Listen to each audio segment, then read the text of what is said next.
नमस्कार. बघा, या ठिकाणी इयत्ता 7वी विषय गणित त्या विषयातील लेसन क्रमांक 8 त्याचं नाव आहे वल्गर फ्रॅक्शन, आहे की नाही. त्याच्यावरचे आपण काय करत आहोत, उदाहरण संग्रह सोडवत आहोत इयत्ता 7वी स्कॉलरशिपचे.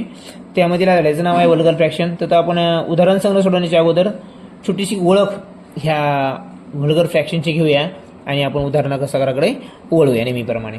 लक्षामध्ये बघा, या ठिकाणी वल्गर फ्रॅक्शन यालाच आपण काय म्हणतो मराठीमध्ये, व्यवहारी अपूर्णांक. व्यवहारी अपूर्णांक म्हणजेच काय, जो अंश आणि छेदामध्ये लिहिला जातो त्याला व्यवहारी अपूर्णांक. आणि दशांश अपूर्णांक म्हणजे काय, जो डेसिमल, जो दशांश चिन्हाच्या फॉर्ममध्ये लिहिला जातो त्याला डेसिमल दशांश अपूर्णांक म्हणायचं.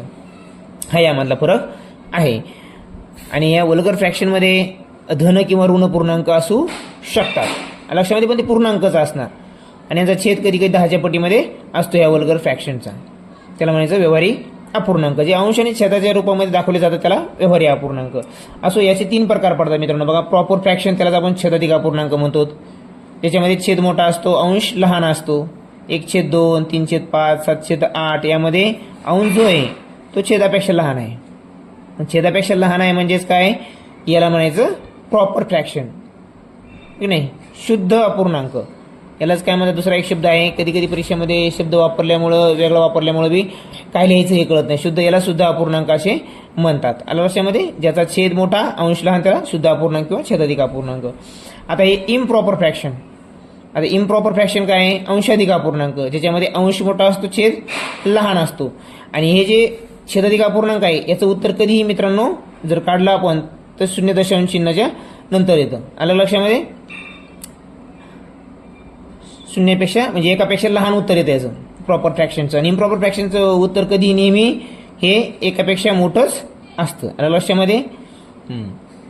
आणि अंशाधिक म्हणजे अंश मोठा आणि छेद लहान, हे इम्प्रॉपर फ्रॅक्शन. आणि मिक्स्ड फ्रॅक्शनमध्ये काय असतं, पूर्णांक बी असतो आणि अपूर्णांक पण असतं. त्याला म्हणायचं मिश्र फ्रॅक्शन. हे थोडक्यात वल्गर फ्रॅक्शनची एक प्रस्तावना आहे, माहिती आहे. आणि लक्षामध्ये याच्यावरती थोडेसे नियम बघूया आपण आणि उदाहरण संग्रहाकडे वळूया.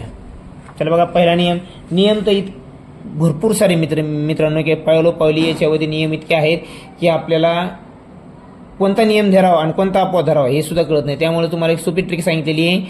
अंशामध्ये सरळ सरळ 0 द्यायचं आणि छेदाने त्याला भागाकार करायचा आणि उत्तर काढायचं. नियम खूप सारे आहेत मित्रांनो. मायनसचे वेगळे, छेद सारखा असताना वेगळे. आणि तेच नियम पुन्हा उलटी कशामध्ये होतात, ऋण पूर्णांक असल्यावर. म्हणजे त्यापेक्षा सगळ्यात सोपं आहे. तरी आपण काही नियम बघूयात.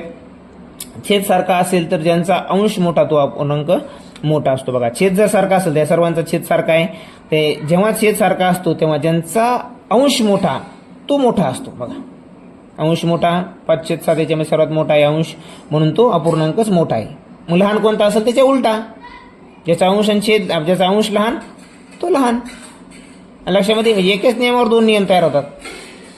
ज्याचा अंश मोठा त्याला मोठा म्हटले आपण, मग लहान कोण असणार, त्याचा अंश लहान तो लहान.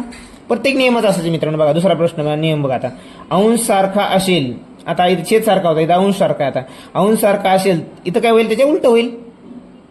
ज्याचा छेद मोठा तो लहान, ज्याचा छेद मोठा तो लहान आणि ज्याचा छेद लहान तो मोठा. म्हणजे या ठिकाणी बघा, 4/11, 4/9, 4/7, 4/2 ह्या ज्या अपूर्णांक आपण लिहिलेले आहेत यामध्ये मला सांगा ज्याचा छेद मोठा आहे, छेद कोणाचा मोठा आहे, ह्या 4/11चा. मग हा अपूर्णांक मोठा होईल का, नाही, लहान होईल. इथं मोठा होता तर इथं लहान होईल. म्हणजे प्रत्येक नियमाला प्रत्येक वेळेस तो उलटा आणि एक सहज सरळ वापरायचा आहे. म्हणून इथं खूप कन्फ्युजन होते. म्हणून शक्यतो नियमाकडे जाऊ नका. 0 मांडायचा अंशामध्ये आणि दशांश चिन्हामध्ये ठरवायचं ते लहान आहे का मोठा आहे. लक्षामध्ये असो. तर या ठिकाणी लहान कोणता आहे, मग 4/11, कारण की याचा अंश सारखा आहे म्हणून हे उलटा नियम तयार होतो.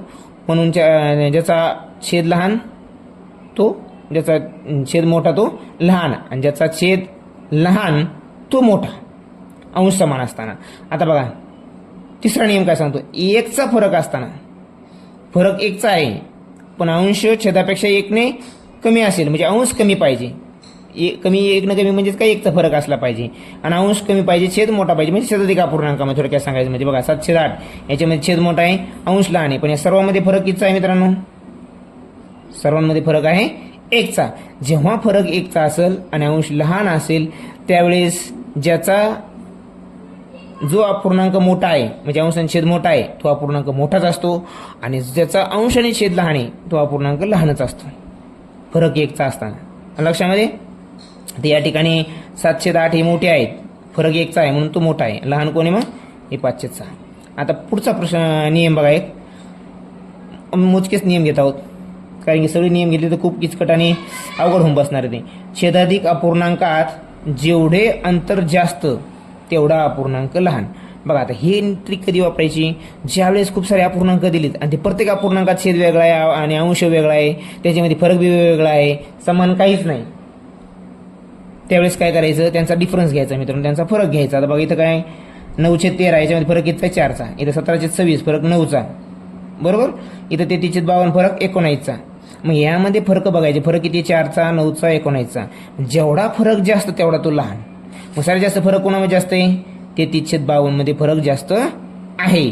मग आता यांच्यामध्ये फरक जास्त असल्यामुळे हा कसा असणार आहे, लहान असणार आहे साहजिकच. आणि ज्याचा फरक लहान, आता याच्यामध्ये 4चाच फरक आहे, तो सगळ्यात मोठा. हे एक नियम आहे मित्रांनो. तर हे थोडक्यात तुम्ही स्क्रीनशॉट करू शकता, लिहून घेऊ शकता लक्षामध्ये. आता आपण ओढूया आपल्या मूळ प्रश्नांकडे. उदाहरण संग्रह 8.1 मित्रांनो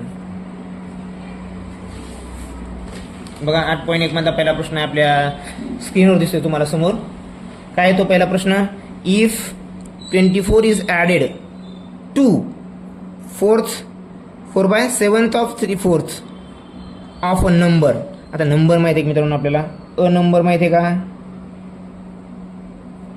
अ number is equal to X, बरोबर. The result is the same number. तो नंबर जो येणार आहे, जो काही नंबर असेल तो सेम म्हणजेच काय इतकाच एक्स इतकाच राहणार आहे, म्हणजे तो सेम नंबरच त्याला काय म्हणूया आपण, कळण्यासाठी लिहूयात आपण. सेम नंबर म्हणजे देखील काय आहे, is equal to X. Same number म्हणजे पण एक्स आहे लक्षामध्ये. आता इक्वेशन तयार करूया. तर व्हॉट इज दॅट नंबर, म्हणजे एक्स म्हणजेच काय काढायचं आहे आपल्याला. बघा इफ 24, आता 24 ॲड करायचे मित्रांनो आपल्याला कशामध्ये, 4/7 ऑफ म्हणजेच काय, मल्टिप्लिकेशन कशाचं, 3/4. आणि जो नंबर आहे या 3/4चा त्याच्यात त्याला मल्टिप्लाय अ नंबर न करायचं, म्हणजे काय येईल, एक्स येईल, बरोबर. आता या सर्वांची जी हे इक्वेशन म्हणजेच काय आहे, एक्स. तर याची जी व्हॅल्यू येणार आहे ती व्हॅल्यूज काय येणार आहे, ह्या एक्स इतकी येणार आहे, म्हणून ते एक्स गृहीत धरला आपण, बरोबर. इज द सेम नंबर, म्हणजे हा नंबर जो गृहीत धरला आपण अ नंबर एक्स, तेच उत्तरीकडे राहणार आहे, म्हणून आपण इथे एक्स लिहिलंय लक्षामध्ये. आता सॉल्व्ह करूया इक्वेशन, म्हणजे आपल्याला एक्स म्हणजे काय कळेल, बरोबर. बघा आता हे समीकरण तयार झाल्यानंतर मित्रांनो जे एक्स असतं ते एक्सला एक्स सोबतच न्यावं लागत, तरच गणित आपण सॉल्व्ह करू शकतो. इकडे जर सॉल्व्ह करत बसलो आपलं उत्तर येणार नाही. कधी ध्यान ठेवायचं, जे व्हेरिएबल्स असतात आहे की नाही, ते व्हेरिएबलकडे वळायचे, कॉन्स्टंटकडे ठेवायचे, तरच आपलं उत्तर बरोबर येतं या ठिकाणी लक्षामध्ये. आता अगोदर काय करूया, जेवढं इथं काटाकाटी करता येते मल्टिप्लिकेशन असल्यामुळं, आणि बघा प्लस आणि इथं मल्टिप्लिकेशन आहे, बॉडमास रूलनुसार आपलं मल्टिप्लिकेशन अगोदर करता येतं, हे पण ध्यानात ठेवायचं बरं.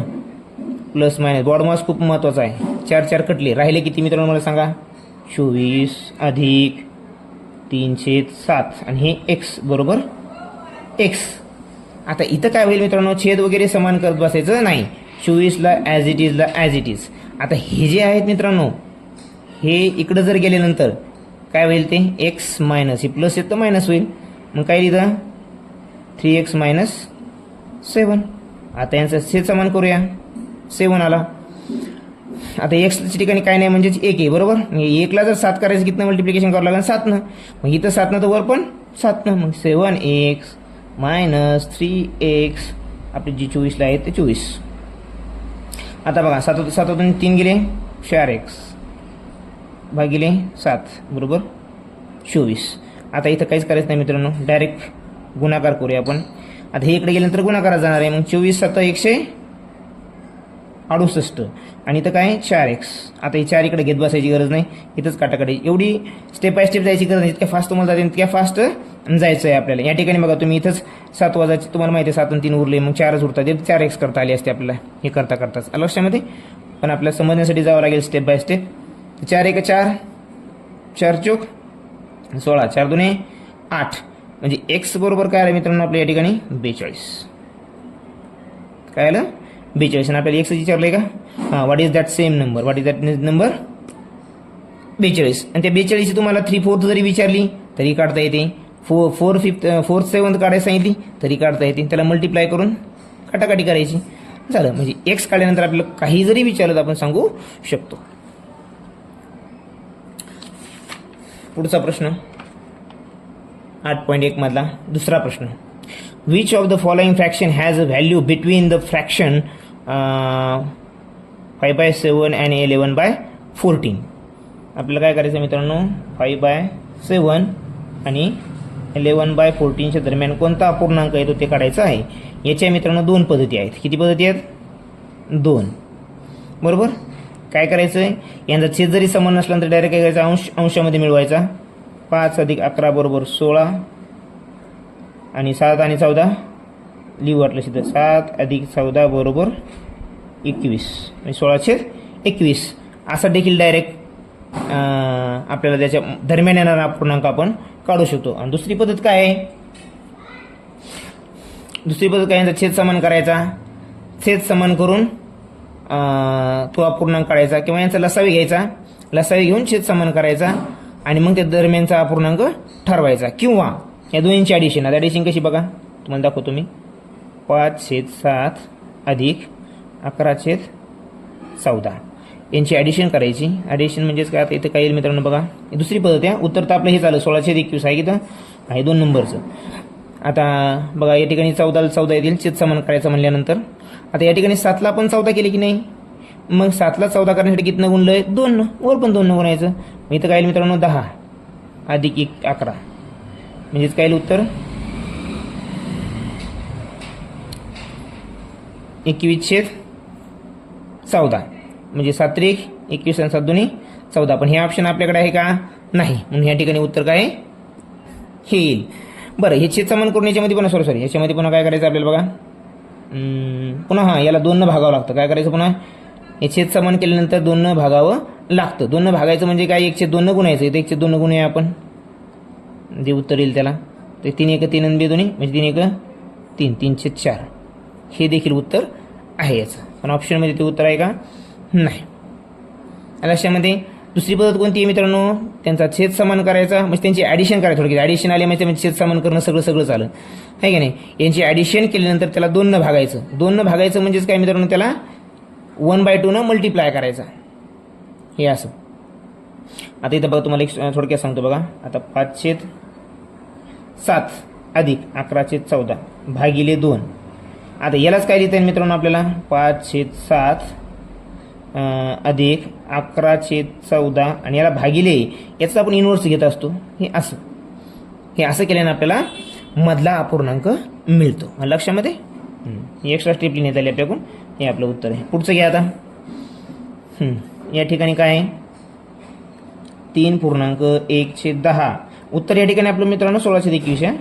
गुणिले 3/10 अधिक, आता बघा 5 × 1 = 5 आणि 5 आणि 2 = 7 7/5 भागिले, आता भागिले 20 आहे. त्याला आपण भागिलेला गुणिलेमध्ये लिहूया. 1/20 येईल. ते किती येईल, त्याचा इन्व्हर्स घ्यायचा, त्याचा व्यस्त अपूर्णांक घ्यायचा, तो 1/20 आहे. लक्षामध्ये. आता हे बेरीज वेगळी आणि हे बेरीज इकडे वेगळं, हे इकडे वेगळं आहे.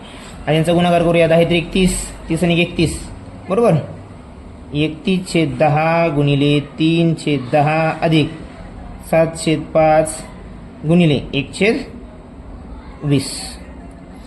हे या ठिकाणी असं गणित आले मित्रांनो. आता काय करणार तुम्ही याला, 31 3 = 93 93/100. इथं बेरीज नाही, इथं गुणाकार आहे म्हणून 100 येईल. इथं पण 7 × 1 = 7 आणि 20 × 5 = 100. आता छेद सारखा झाला मित्रांनो. छेद सारखा झाल्यावर काय करतो आपण, अंशाची बेरीज म्हणून 100/100 100 × 1 = 100. उत्तर आलं 1.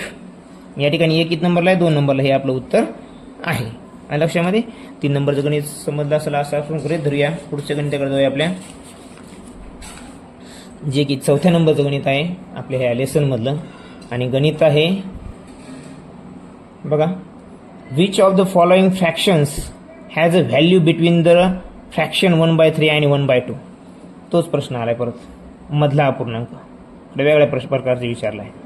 Has a value between the fraction म्हणजे कोणत्याची व्हॅल्यू याच्या मधामध्ये येते, म्हणजे मधातला अपूर्णांक काढायचा आहे आपल्याला. फक्त त्यांनी तशी भाषा वापरण्याच्या आधी व्हॅल्यू विचारले. आणि लक्षामध्ये काय सांगितलं तुम्हाला मित्रांनो मी 2-3 पद्धतीमध्ये 1/3 अधिक 1/2 1 ते यांची बेरीज करायची अंशाची 1 आणि 1 2 आणि 3 आणि 2 5 2/5. पण 2/5 चा ऑप्शन नाही. दुसरी पद्धत कोणती आहे मित्रांनो बघा.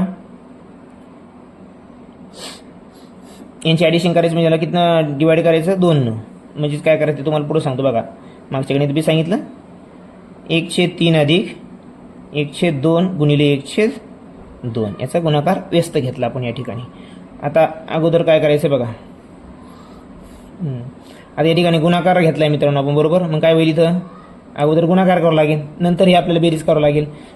मग काय होईल 2 गुणिले 2 इथे लिहा 1/3 अधिक 1/4 कारण 1 गुणिले 1 1च येतं मित्रांनो. आता बघा छेद किती येणार आपला यांचा. आता छेद सारखा करावा लागेल ना. छेद सारखा करून काय करायचं आहे किंवा अगोदर तुम्ही छेद सारखा करू शकता आणि पुन्हा हे 1/2 नंतर लिहिलं तरी चालतं. दोन्ही जरी केलं तर उत्तर एकच येणार आहे. बघूया आता आपण बघा 3 ला 12 करायचं आहे. दोन्हीचा लसाही 12 येतो म्हणून छेद सारखा करायचं म्हणजे 12 घ्यावं लागेल. इथं 3 ला 12 केलं म्हणजे 4 न गुणलं वर किती येईल 4 अधिक या ठिकाणी 4 ला 12 करायचं म्हणजे 3 न गुणावं लागेल मग वर घ्यावं लागेल 3. उत्तर किती मित्रांनो 7/12. तर हे या दोन्हीच्या दरम्यान येणारा अपूर्णांक आहे. याची परत एक तिसरी मेथड मित्रांनो. ही थोडीशी वेळकाव आहे. ही थर्ड मेथड काय सांगते 1/3 लिहा याचा याला 10 लिहा आणि याचं व्हॅल्यू काढा डेसिमलमध्ये 3×9 आणि 1 उरला पुन्हा इथं 3.3 येणार. पुढचं काय आहे 1/2 1/2ची व्हॅल्यू माहिती आहे आपल्याला काय 10 म्हणजेच काय 2×10 म्हणजे 5 येईल याची व्हॅल्यू. काय सांगितलं तुम्हाला मी व्हॅल्यू काढत असताना आता ही लहान अंक आहेत म्हणून तुम्हाला काय वाटणार नाही. याच्या पॉईंटमध्ये देखील तुम्ही उत्तर काढू शकता. पण आपल्याला काय करायचं आहे जेव्हा हे गणित तुम्ही सोडवणार त्यावेळेस 0 द्यावर म्हणजे भागाकार करायला सोपं जाईल. बरं म्हणजे आपल्याला काय 3.3 आणि 5 यांच्या दरम्यान येणारा पूर्णांक ओळखायचा आहे. पण हे दशांश चिन्हामध्ये यांना दशांश चिन्हामध्ये करा. आपल्याला आधीची व्हॅल्यू तुम्हाला माहिती आहे 1/4 म्हणजेच काय 0.75 म्हणजे 7.5. आपले 10,000 वर लिहिलं याला केलं तर किती आहे 7.5. म्हणजे याच्यामध्ये बसतो का नाही हा पर्याय काढला. हे अशा प्रकारे उत्तर काढता येतं. ही बी एक तिसरी मेथड तुम्ही ध्यानात असू द्या. डेसिमल घेऊन 2 डेसिमल दरम्यान कोणत्या अपूर्णांकाची व्हॅल्यू येते ते काढून देखील तुम्ही अपूर्णांकाचा मधला अपूर्णांक ओळखू शकता. लक्षामध्ये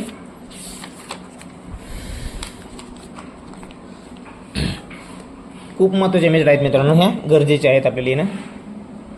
बघा या ठिकाणी काय आहे मित्रांनो ते हे जे गणित दिले 6.75 इंटू 5.5 इंटू 5.5 इंटू 3.25. आता याचं डायरेक्ट उत्तर लिहित बसायचं नाही मित्रांनो. गुणाकार करत बसायचं नाही. त्यांना पण माहिती आहे का वेळ मुलांकडे नसतो. या ठिकाणी तुमचं बेसिक किती आहे ते पाहण्यासाठी हे असे गणित टाकलेले असतात. तर काय करायचं या ठिकाणी माहिती आहे मित्रांनो 5.5 5.5 दोन्ही इक्वेशनमध्ये सेम आहेत सारखे आहेत. ते कॉमन काढा मग 5.5 ब्रॅकेटमध्ये साईन कोणत्या दोन्हीच्या दरम्यान प्लसचं म्हणजे ते साईन मात्र विसरायचं नाही अधिक काय ते 3.25 बरोबर. आता इथं गुणाकाराचं चिन्ह असणारच आहे नाही काय नाही म्हणजेच. मग आता अगोदर काय करतो आपण कंस सोडत असतो. उत्तर येईल 10. यांची जर बेरीज केली तर उत्तर 10 येतं मित्रांनो. आणि गुणिले किती आहे 5.5. आता मला सांगा 5.5 गुणिले 10 जर केलं तर आपल्याला दशांश पूर्णांकाचा गुणाकार करत असताना 0 जर आलं गुणाकारात जर 0 असेल एखाद्या संख्येच्या तर उत्तरामध्ये ते कुठे जात असतं उजवीकडे जात असतं उजव्या बाजूला. म्हणजे इथं काय याच्या उजव्या बाजूला गेलं म्हणजे इथं होईल म्हणजेच काय उत्तर 55. हे झालं आपलं उत्तर. प्रत्येक वेळेस थोडंसं विचार करायचा प्रश्न पाहिल्यानंतर डायरेक्ट गुणाकार करत बसायची गरज नाही आहे मित्रांनो. पुढचं गणित घेऊया 6 नंबरचं. बघा थोडा व्हिडिओ जरा मोठा होतो त्यामुळे जरा फास्ट जावं लागते समजून घ्या. काही अडचण असेल तर विचारत चला. If 2/5 of a book and 10 additional pages are read. बघा हा खूप मजेदार प्रश्न आहे. मुलांचं खूप चुकतं. बघा त्यांनी किती भाग वाचला आहे 2/5 भाग वाचला आहे. ऑलरेडी वाचणं झाला आहे. आणि त्या व्यतिरिक्त त्यांनी 10 पानं वाचलेत, म्हणजे 10 पानं जी आहेत ह्या 2/5 मध्ये येतील का? नाही, ध्यानात ठेवा या गोष्टी. मग 2/5 पार्ट वाचलाय तर वाचायचं किती राहिलाय? हा रीड पार्ट, रीड केलेला पार्ट आहे, रीडिंग पार्ट. मला सांगा 5/5 मधला 2 गेला, राहिला रिमेनिंग किती? 3/2.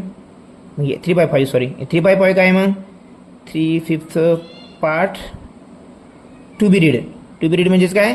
वाचायचा बाकी आहे किंवा वाचला जाणार आहे, बरोबर. तो माहीत नाही किती येत आपल्याला, किंवा रिमेनिंग पार्ट येतो, बरोबर. पण हा 3/5 म्हणजेच काय? 3/5 म्हणजेच काय? हे 10 पानं मित्रांनो आणि 110 पेजेस. हेच मुलांचं याचं ताळमेळ जमवण्यामध्ये घोळ होतो. बघा हे मित्रांनो, हा 2/5 ऑलरेडी पूर्ण वाचणं झाला आहे, पण त्या व्यतिरिक्त त्यांनी 10 पानं वाचले. तर पण जर 3/5 पार्ट राहिला वाचायचा, तो म्हणजे काय? हे 10 आणि 110 म्हणजे 120 पेजेस.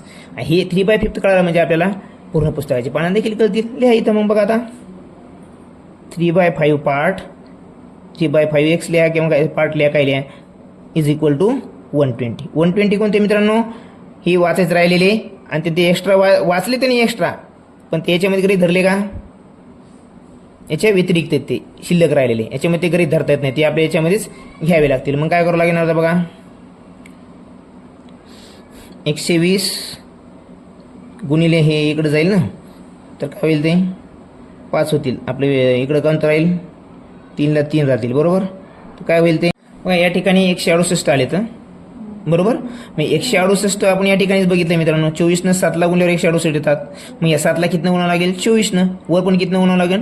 24. मग वर किती येईल? 24 पंचे 120. 24 4 जा 120 प्लस 40 हे 2, बरोबर, इज इक्वल टू एक्स. आता या ठिकाणी काय आहे मित्रांनो? 120 आणि 42 162. किती मित्रांनो? हे 162/168 डिवाइड बाय एक्स, बरोबर. आता या ठिकाणी यांची काटाकाटी जर केली आपण तर 6 1 6 6 1 6 6 2 12 6 2 12 उरले 4 किती झाले मित्रांनो? हे 2 42 सायन्स तर 42 27 आले मित्रांनो. इथे किती आले? 27. मग 27 येणारा 27 अंशामध्ये येणारा पूर्णांक कोणता आहे? म्हणजे पर्याय कोणता आहे? 4 नंबर हे आपलं उत्तर. पाहिजे गरज नाही, तरी पण करूया आपण. 4 2 आपलं 6 2 12 खाली उरले 4 आणि 8 48 झाले. 6 8 48 28 उत्तर. म्हणजे उत्तर काय झालं? एक्स बरोबर काय मित्रांनो आपलं? 27/28. या ठिकाणी उत्तर काय येतं? 27/28. अशा प्रकारचं उत्तर आपल्याला काढायचं आहे. बॉडमास रूल ध्यान ठेवा. असं गणित आल्यामध्ये डायरेक्ट जसं सुरुवातीला आहे तीच क्रिया अगोदर करत बसू नका. परीक्षेमध्ये तुम्ही अभ्यास खूप केलेला असतो, पण परीक्षेमध्ये ऐन वेळेला हे विसरून जाते. पुन्हा थोडा वेळ झाली आपल्याला कळते, अरे रे इथं बॉडमास वापरायचा होता. म्हणून ह्या बारीक बारीक गोष्टी लक्षात ठेवणं गरजेचं आहे. पुढचं बघा मित्रांनो, A is equal to B is equal to C is equal to D, then find the greatest fraction. या ठिकाणी मोठं फ्रॅक्शन ओळखायचं आहे आपल्याला. आता मोठं फ्रॅक्शनचा मित्रांनो आपण आताच रूल बघितलाय. काय? जर अंश सारखा असेल तर ज्याचा छेद मोठा तो लहान असतो. आताच आपण बघितलं की नाही. मग याच्यामध्ये छेद सारखा आहे, म्हणजे बघा ए बी हे तुम्हाला दिसायला वेगळे आहेत, पण वर दिले त्यांनी तुम्हाला A is equal to B, B is equal to C, C is equal to D, म्हणजे सर्वांची व्हॅल्यू काय सारखी आहे. हे सर्वांची व्हॅल्यू कशी आहे? सारखी आहे. यांचं मूल्य कसं आहे? सारखं आहे. आणि नियम काय सांगतो आपल्याला? जर अंश सारखे असतील तर ज्याचा छेद मोठा तो लहान असतो आणि ज्याचा छेद लहान तो मोठा असतो. या ठिकाणी आपल्याला मोठा ओळखायचा आहे, म्हणून सर्वात लहान छेद कोणाचा आहे? D/2 हा सर्वात लहान आहे. हा कसा आहे? लहान ओळखायचा का मोठा ओळखायचा आपल्याला? हा मोठा ओळखायचा आहे. हा छेद लहान तर त्याची व्हॅल्यू मोठी, हा मोठा आहे. माझं उत्तर काय आपलं हे. आणि लहान जर ओळखायचं असेल सांगायचं जर गरज पडलीच तर अंश सारखा असताना ज्याचा छेद मोठा तो लहान असतो, मग B/7 हा लहान आहे. उत्तर तर काय आपलं हेच आहे. हे नाही उत्तर आपलं, पण कळण्यासाठी सांगण्यात आलंय. ओके, पुढचं गणित बघूया आपण. बहुतेक नाही, अजून गणित आहेत 2-3. आता हा पण एक खूप मजेदार आणि छान प्रश्न आहे मित्रांनो. बऱ्याच 10 हा चिकण्याची दाट शक्यता असते, सराव नसल्यामुळे. फक्त गणित काय अवघड नाही. या ठिकाणी हे ब्रॅकेट नाही मित्रांनो. बघा गणित काय आहे, वजा कंसामध्ये 7.23 वजा, बघा कंसामध्ये पण वजा आहे, 11.203. पाहायला गेलं तर गणितामध्ये काहीच अवघड नाही मित्रांनो, तरी पण मुलं चूक करतात. आता ह्या ठिकाणी मला सांगा, वजाबाकी करायची आहे, पण वजा चिन्ह जे लागले ते कोणत्या संख्येला लागले, मोठ्या संख्येला. मग अशा वेळेस आपल्याला वजाबाकीच करायची असते, मोठ्यामधून लहानच कमी करायचा असतो, पण चिन्ह कोणत्या संख्येत द्यायचे, मोठ्या संख्येचं. इथं मुलांना ते चिन्ह द्यायला विसरतात. बघा मग उत्तर काय लिहितं या ठिकाणी, उत्तर तर माहिती आहे आपल्याला, खाली सरीकडे सारख्या संख्या नाही, वेगवेगळे दिले आहे की नाही. बरं ठीक आहे, यांची वजाबाकी जरी करून पाहिली आपण, 11.203 वजा 7.023, 3 गेले 0, 10 2 गेले, खाली उरले 8, इथं राहिला 1, इथं 10 3 गेले, 10 7 गेले, खाली उरले 3, नाही 10 हां इथं 1 राहिला, इथं काही ह्याची घेतलेली नाही, त्यामुळे 11 7 गेले 4 आहे मित्रांनो, बरोबर सॉरी. उत्तर काय माहिती आहे मित्रांनो आपल्याला या ठिकाणी 4.180. पण हे उत्तर प्लसमध्ये येईल का, नाही, मोठ्या संख्येत चिन्ह लागतं मित्रांनो वजा, म्हणून इथं वजा येईल. बरं हे वजा आहे, पण हे ब्रॅकेटच्या बाहेरचं वजा ते पण विसरायचं नाही, सोबत आलेले ते आहे की नाही. आता हे ब्रॅकेटच्या आत, हे ब्रॅकेटच्या बाहेर काही नाही, म्हणजेच काय, गुणाकार चिन्ह असतं मित्रांनो. मग वजा गुणिले वजा काय होत असतं, प्लस होत असतं. वजा गुणिले वजा बरोबर प्लस, म्हणून उत्तर काय येईल, प्लस. प्लस चिन्ह लिहायची गरज नाही, म्हणजे आपलं उत्तर प्लस 4.180 येईल. ते कोणतं उत्तर आहे, 3 नंबरचं. हे वाटलंच तर IMP गणित करून घ्या, खूप महत्त्वाचं आहे आणि चुकतं पण बऱ्याच वेळेस आहे. पुढचं गणित 10 नंबरचं, जास्त वेळ न दवडता आपण पुढचं गणित लगेच करूया. If 3 - 7 × 0.2 divide by 14 is equal to P, then P is equal to what. आणि P ची व्हॅल्यू काढायची आपल्याला. आणि याच्यामध्ये एक रूल आहे मित्रांनो, बघा जेव्हा गुणाकार आणि भागाकार एखाद्या गणितात येतात, जेव्हा जे अगोदर येईल ते आपण करू शकतो. म्हणजे गुणाकार अगोदर आला तर गुणाकार देखील अगोदर करू शकतो.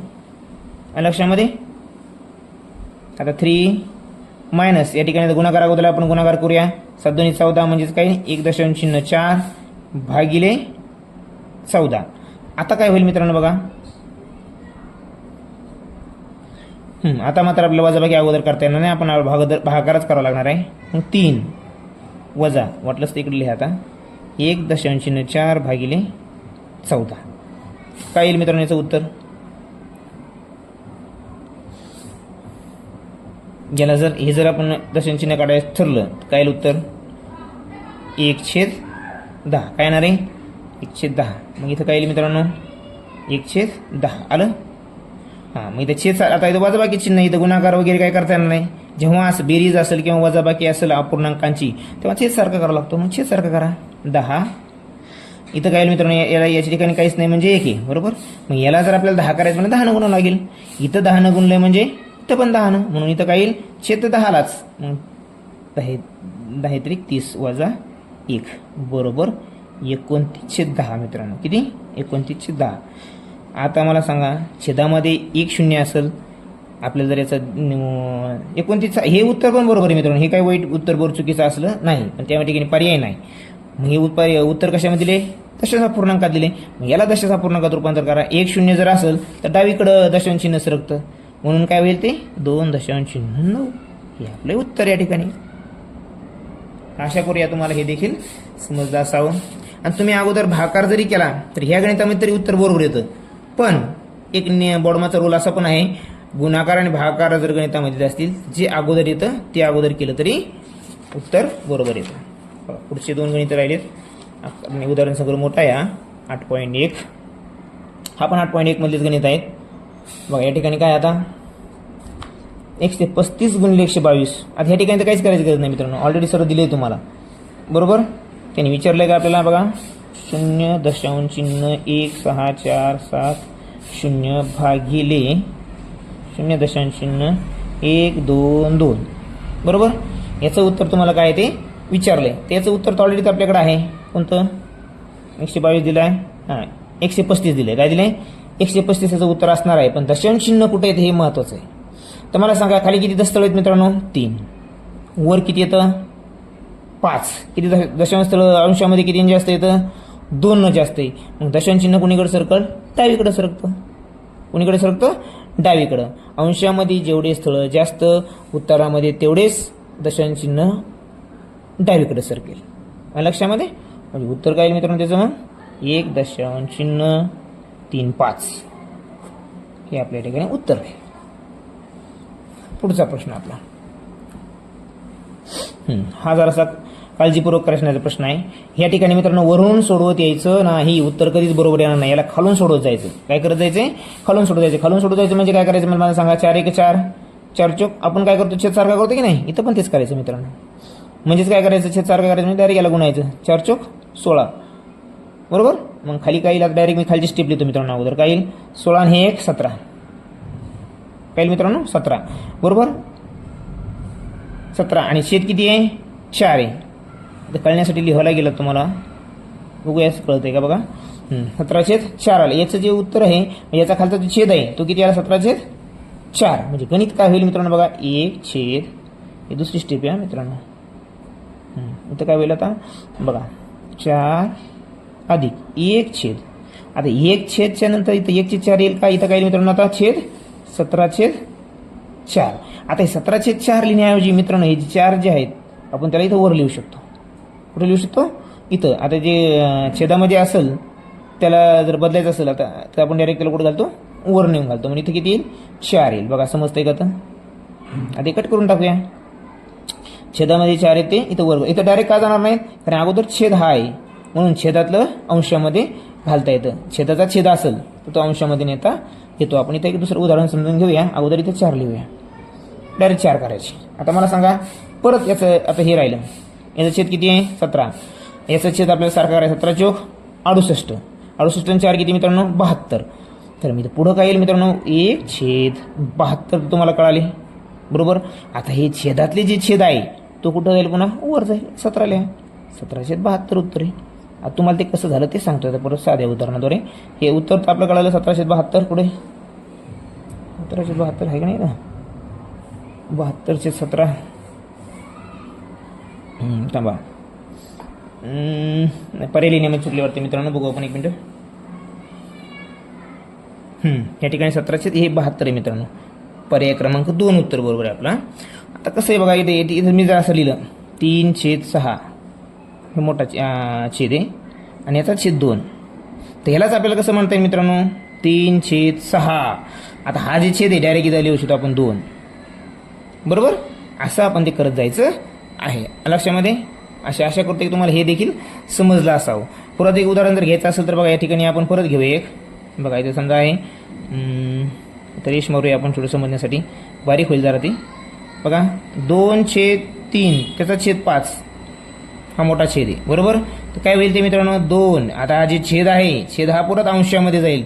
2 × 5/3 असं ते गणित होईल. असं ते आपण केलेलं आहे म्हणून उत्तर 17/72. लक्षामध्ये असो. अशाच नवीन गणितासाठी आणि शॉर्ट्ससाठी सर्व स्पर्धा परीक्षेचे गणित पाहण्यासाठी चॅनलला सबस्क्राईब मात्र करायला विसरू नका. तुमची सबस्क्राईब आणि लाईक हीच एक प्रेरणा राहते आणि त्या प्रेरणेतूनच नवीन आणि दर्जेदार व्हिडिओ आपल्याला पाहायला मिळतील.